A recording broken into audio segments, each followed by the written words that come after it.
Unidad 3. Diseño del plan de acción personalizado.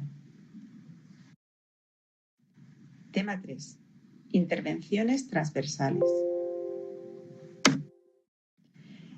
Vamos a considerar en este tema los siguientes aspectos: la promoción y la prevención, la activación y la autogestión, el área social, la optimización farmacoterapéutica, la rehabilitación, preservación funcional y cognitiva y la planificación anticipada de decisiones. En cuanto a la promoción y prevención, todos los profesionales darán las recomendaciones sobre estilos de vida saludables en relación con el abandono del hábito del tabaco, el alcohol, una alimentación equilibrada, la actividad física, la higiene del sueño, los activos para la salud y el bienestar emocional, el mantenimiento de la actividad intelectual, las vacunas, la incontinencia urinaria, el peso equilibrado, la atención a personas que cuidan y la prevención del maltrato.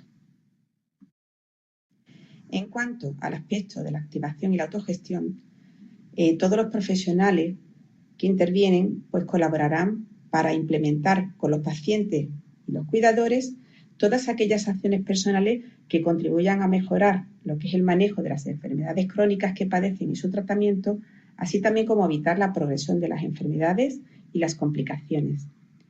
Y las actividades recaerán en el paciente y cuidadores según el gradiente de autonomía, fragilidad, dependencia que lo requiera en cada momento. En cuanto al área social, hay que partir de la historia vital del paciente, teniendo en cuenta sus costumbres, sus hábitos cotidianos y sus preferencias. Se elegirán dentro de las preferencias todas las actividades que puedan generar un mayor impacto en su mejora funcional y en su bienestar emocional. También hay que identificar las intervenciones viables en aquellos lugares donde el paciente habitualmente se desenvuelve y convive, como es en su domicilio, en su barrio, centro y los recursos de la comunidad.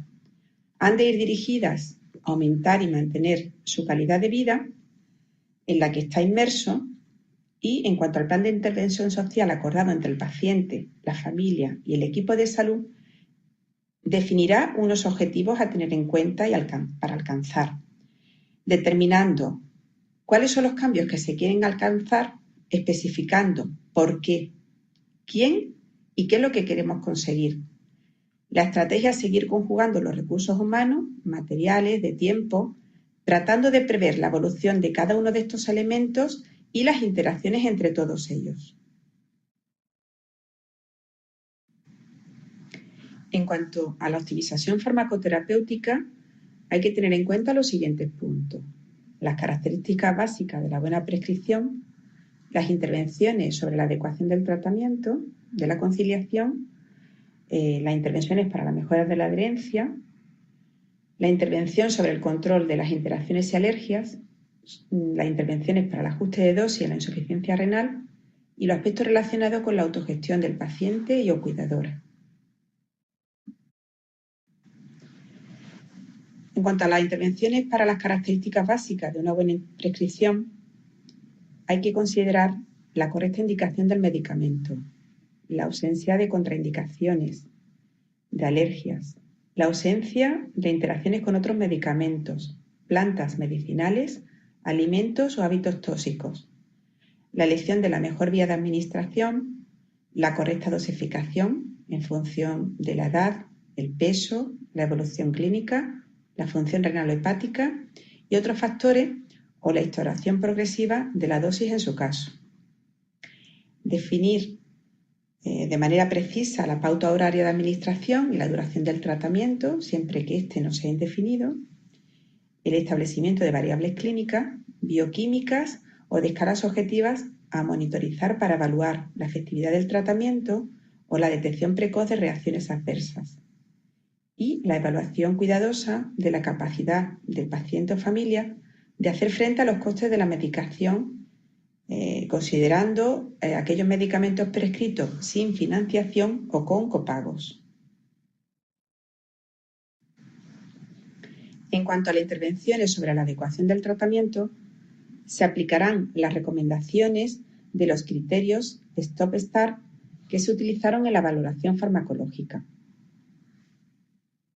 Se recomienda considerar la posibilidad de no iniciar tratamientos preventivos con consideración de prevención primaria en el conjunto de los pacientes pluripatológicos y en prevención secundaria para aquellos pacientes con edad superior a 85 años o con un índice PROFUND mayor o igual a 11 puntos. Se recomienda considerar la prescripción de tratamientos preventivos en aquellos pacientes en los que el beneficio esperado, según la evidencia disponible, supere el horizonte temporal de la expectativa de vida. Se recomendará también la suspensión de los bifosfonatos o antirresortivos para prevención primaria o secundaria de fracturas osteoporóticas después de 3 años de tratamiento, incluyendo en el debate de las preferencias del paciente los riesgos de fractura y las expectativas de vida, informando de que no existe evidencia de mayor beneficio por prolongar el tratamiento más de 3 años y, adicionalmente, no existe evidencia de posibles daños por suspenderlo. Si en la evaluación farmacológica se detectó algún medicamento de alto riesgo, se extremarán todas las cautelas relacionadas con la prescripción adecuada.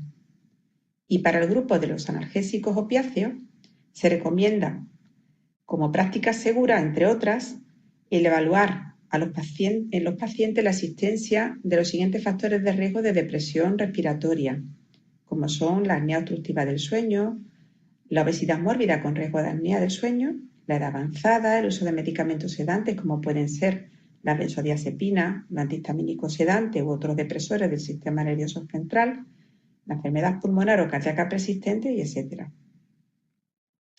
Hay que evitar la prescripción concomitante de opioides menores y mayores. Y en aquellos pacientes que se le haya realizado una valoración positiva de riesgo de caídas, es necesario revisar la medicación que ha demostrado incrementar su riesgo. En cuanto a las intervenciones a realizar para la conciliación del tratamiento, hay que tener en cuenta que se realizará con la mejor historia farmacológica posible, incrementando la seguridad en los procesos de transición, mediante un sistema estructurado y sistemático para recopilar la información de los medicamentos utilizados, que deberá de incluir dosis, frecuencia y día. Por tanto, la conciliación se realizará ante cualquier cambio de dispositivo asistencial, realizándose tanto al ingreso hospitalario como al alta hospitalaria.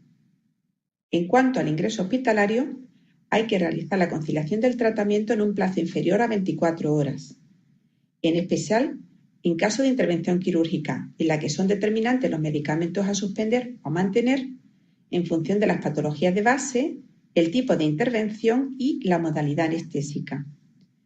También se prestará especial cuidado a los medicamentos que no se pueden suspender abruptamente. En cuanto a la conciliación del tratamiento a la alta hospitalaria, será responsabilidad del equipo hospitalario la correspondencia entre la prescripción en el módulo de receta 21 de DIRAYA, el texto del informe de alta y la información aportada al paciente y familiares. Será responsable el equipo médico-enfermera de atención primaria de realizar la conciliación del tratamiento en un plazo no superior a 72 horas tras el alta, en todos aquellos pacientes pluripatológicos, e incluirá también la automedicación y las plantas medicinales. En cuanto a las intervenciones para mejorar la adherencia, hay que realizar un paquete de medidas de mejora en todos los pacientes en los que se haya detectado mala adherencia en la valoración farmacológica dentro de la valoración integral exhaustiva. Si está relacionada con medicamentos, se intervendrá sobre el componente determinante.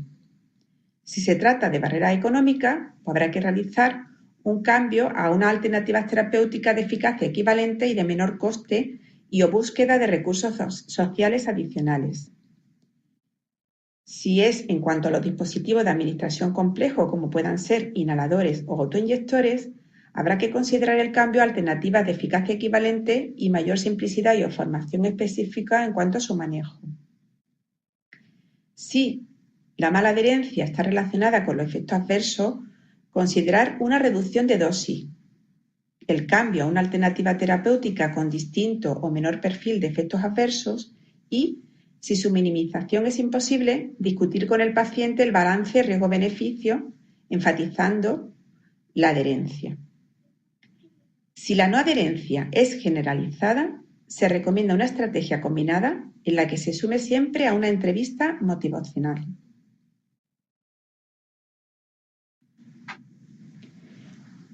En cuanto a las intervenciones sobre el control de las interacciones y alergias, pues hay que considerar la correcta identificación de las alergias a medicamentos en receta 21, evitando el texto libre y enlazando al principio activo o grupo terapéutico, ya que es un importante sistema de seguridad por su enlace a los avisos de errores de prescripción. La identificación de las interacciones en receta 21 debe llevar a una actitud de suspensión del tratamiento, sobre todo en interacciones de extremada gravedad.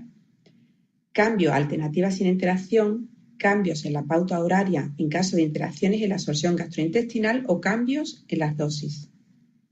En aquellos dispositivos asistenciales donde sea posible, los farmacéuticos de hospital o de atención primaria pueden colaborar en cuanto a la detección sistemática de interacciones en los pacientes pluripatológicos y en la realización de propuestas terapéuticas alternativas.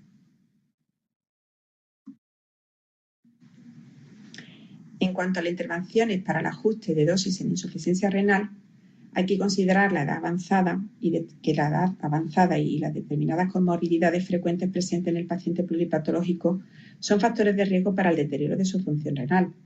Por tanto, se recomienda que los equipos básicos identifiquen claramente a aquellos pacientes con insuficiencia renal, se monitorice periódicamente su aclaramiento de creatinina y que no se realicen los ajustes solo en base a la creatinina sérica. Los equipos básicos deben de contar con tablas u otros sistemas de acceso rápido para calcular la dosis ajustada a cada paciente en concreto. Y también hay que poner a disposición de la atención primaria, allí donde sea posible, los sistemas de monitorización farmacocinética hospitalaria para los fármacos y pacientes de riesgo que deben ser monitorizados, en especial en el caso de la digoxina. En cuanto a los aspectos relacionados con la autogestión del paciente o cuidadora, pues hay que tener en cuenta que se recomienda informar del tratamiento usando la nomenclatura del principio activo, que se tendrá como objetivo que el paciente o cuidadora sepa asociar cada fármaco o grupo de fármacos con una indicación o un objetivo terapéutico. Se informará a esto de los efectos adversos. Para evitar alarmas innecesarias, se priorizará la educación sobre los efectos adversos que reúnan a la vez las dos siguientes características. Por una parte, efectos adversos que el paciente pueda identificar claramente y por otra parte, los efectos adversos que tengan una incidencia suficientemente alta como para que merezca la pena informar de ellos. En este caso, se incluirá una información precisa de la actitud a tomar por el paciente y que será suspender el tratamiento y consultar inmediatamente, suspender el tratamiento y consultar con cita previa, no suspender el tratamiento y consultar con cita previa o bien no suspender el tratamiento e informar en la siguiente cita prevista previamente. En cuanto a la rehabilitación, preservación funcional y cognitiva, hay que tener en cuenta el aspecto de la fragilidad, discapacidad y dependencia. Los programas de actividad física han de considerar primeramente el pronóstico vital y funcional de cara a plantear los objetivos. También, asimismo, han de combinar las actuaciones para prevenir y tratar la fragilidad, conjuntamente con la realización de programas de rehabilitación generales y específicos para las enfermedades y patologías concretas que padezca el paciente.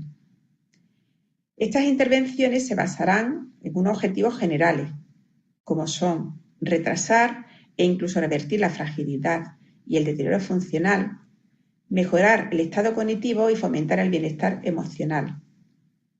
Por otra parte, aliviar los síntomas, como son dolor, disnea, edemas, inquietud, etc. Y además se realizarán de forma grupal para fomentar y fortalecer las relaciones sociales.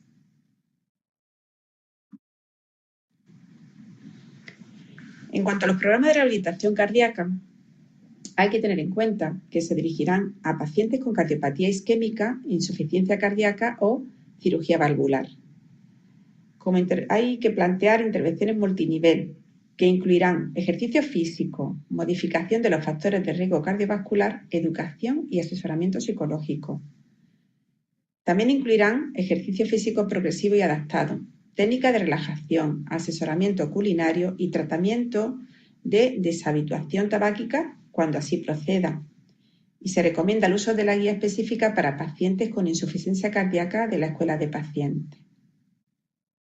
En cuanto a los programas de rehabilitación respiratoria, pues se dirigirán a pacientes con EPOC, bronquiectasia, fibrosis crística, neumonectomía, etc. Serán individualizados, realizando un abordaje multidimensional, en el que se ofrecerá atención física y psicosocial. Incluirá cuando proceda el abordaje y tratamiento de deshabituación tabáquica y se recomienda el uso de los manuales específicos para EPOC de la escuela de pacientes. En cuanto a los programas de rehabilitación cognitiva, se dirigirán a las personas con deterioro cognitivo leve y moderado que mantengan un cierto nivel de autopercepción.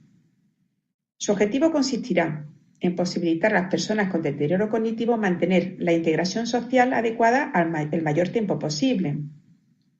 Y se incluirán tareas manuales, gráficas, mnemotécnicas, juegos, etc.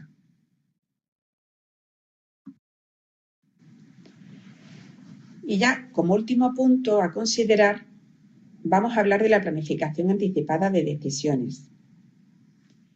Este es un proceso voluntario de comunicación con el paciente basado en el conocimiento de sus expectativas, valores y preferencias sobre cómo quiere que sea su atención sanitaria, especialmente en los momentos finales de su vida, en el caso de que pierda su capacidad de decidir de manera temporal o permanente. Se debe realizar siempre que la persona tenga capacidad para decidir. El médico responsable deberá valorar si la persona se encuentra en una situación de incapacidad de hecho. La planificación anticipada de decisiones debería recoger valores relevantes, preferencias sanitarias de carácter general o indicaciones concretas, como es rechazo o instauración, donación de órganos, expresión de sentimiento y elección del representante, aunque no es obligatorio. Se realizará siempre que el paciente lo permita, en presencia de una persona de su confianza que vaya a ejercer como su representante. Se informará sobre la conveniencia de designar una persona representante que no necesariamente tiene que ser un familiar y para que sea vinculante debe estar registrada en una voluntad de vital anticipada o en un documento notarial.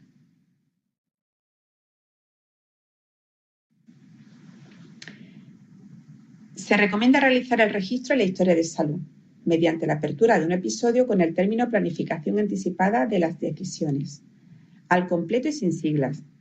La información recogida debe ser revisada periódicamente y comunicada a todas las personas implicadas en la atención sanitaria, a los familiares y representantes siempre que sea autorizado por el paciente. Se debe recoger la información de manera sistemática si se ha realizado la voluntad vital anticipada, la identificación de la persona que cuida principal, interlocutor o representante legal, porque no tienen por qué coincidir. Sobre el grado de conocimiento de la enfermedad y pronóstico, los valores relevantes y las preferencias sanitarias de carácter general o indicaciones concretas. Se recomienda orientar al paciente hacia el registro de la voluntad vital anticipada si no lo ha hecho con anterioridad.